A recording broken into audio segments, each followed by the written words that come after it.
the man just looked at me, took my passport, get back. Thank you, Father, have a nice flight.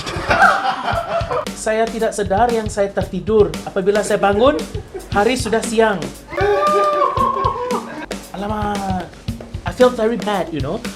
The first BM word I have learned, tandas.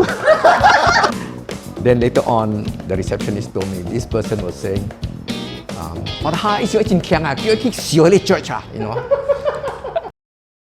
So how can I be a bridge to them if I'm not in touch with them? And of course, how to keep in touch with God. How to be not superficial and shallow, but to be deep. To serve people to the point that, you know, everybody will be quite satisfied with what you do. That's a big challenge.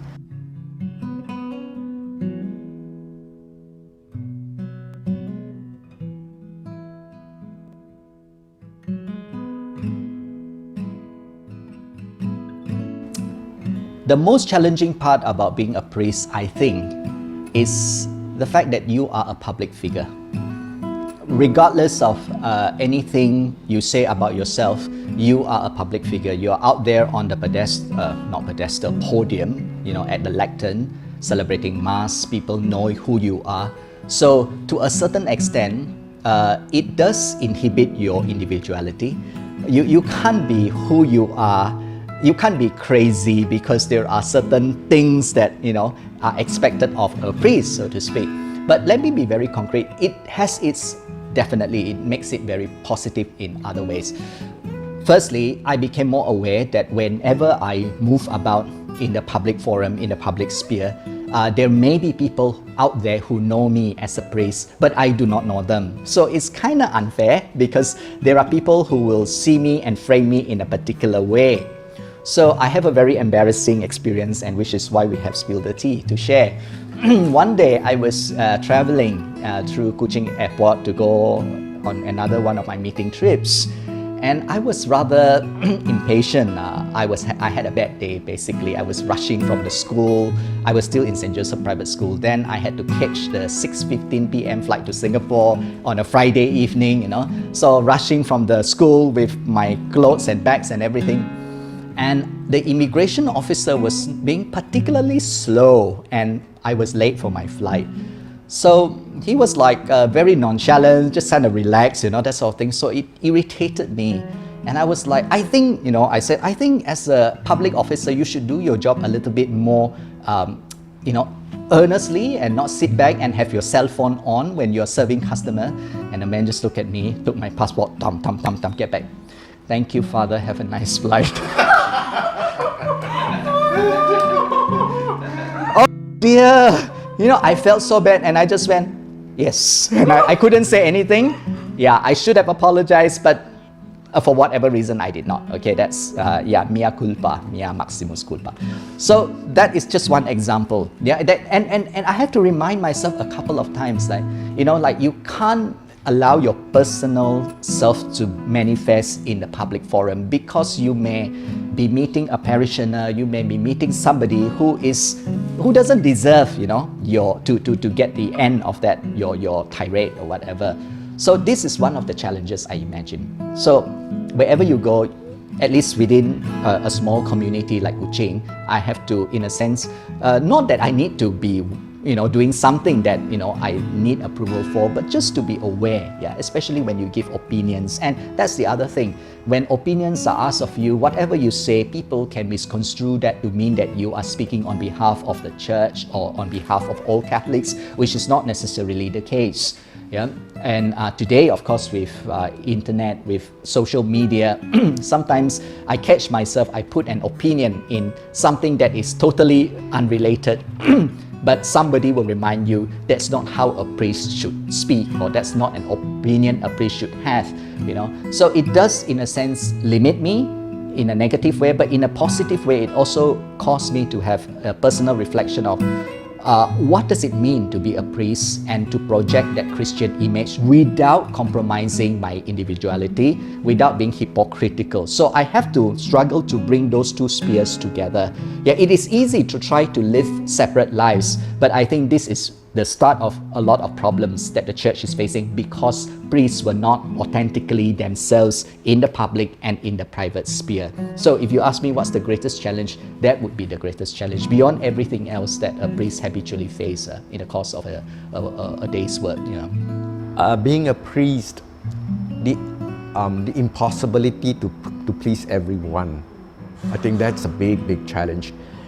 So like I took a decision which I thought was the best for the majority, but realizing too that there will be some who will be opposed to it. So I think this was the greatest challenge.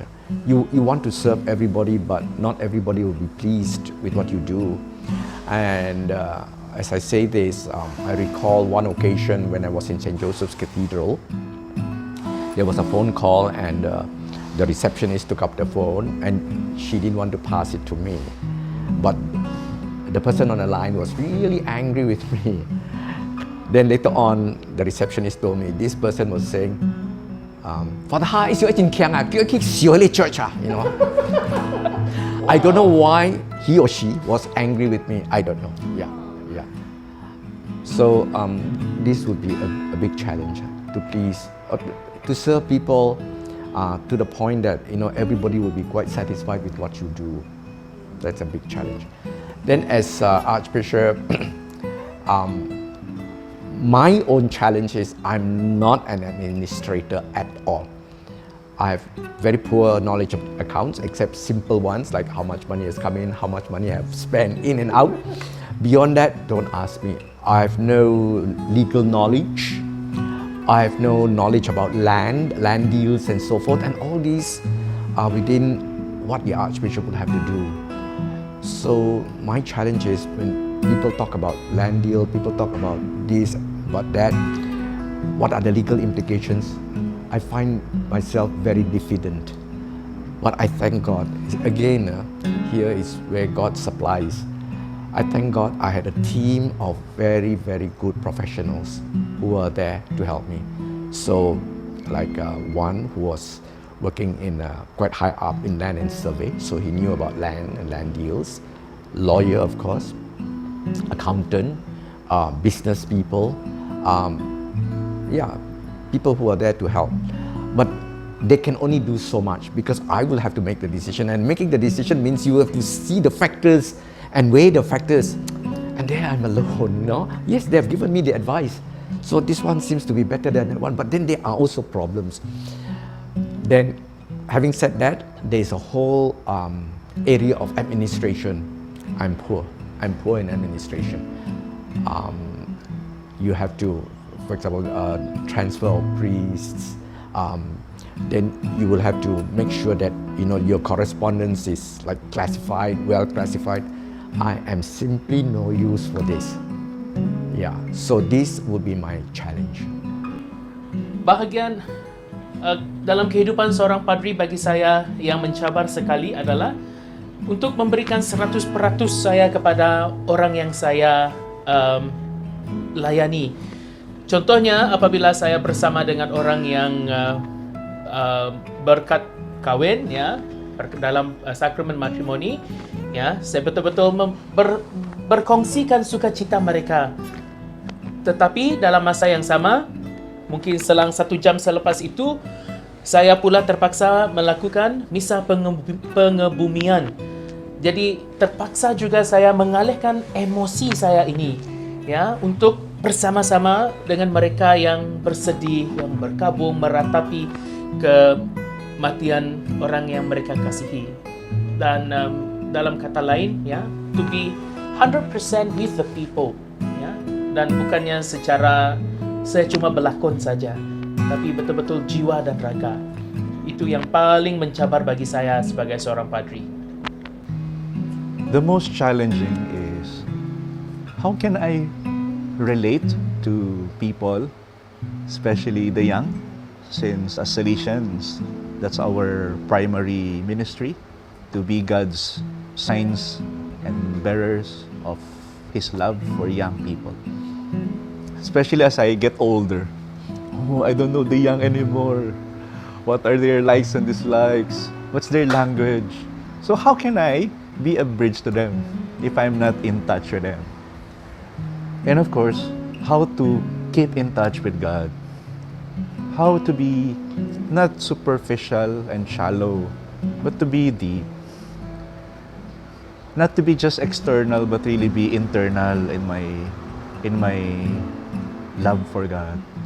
As a good bridge, how to stay in touch with God's people, especially the youth, and how to stay in touch with God. I think that's the most challenging part as a priest. In this context where I am in now, learning the language. How can I be in touch with the people here if I don't even speak their native tongue? Yeah, but so I just a lot of times use the language of smile and silence. Can you say something in VM that you've learned? The first VM word I have learned, tandas. I was in the airport looking for that very important room. Tandas. Okay, this must be it. The second BM word I learned, makan. Yeah. The seminarians invited me, Father, let's have makan. What's that? Time to eat. Ah, okay.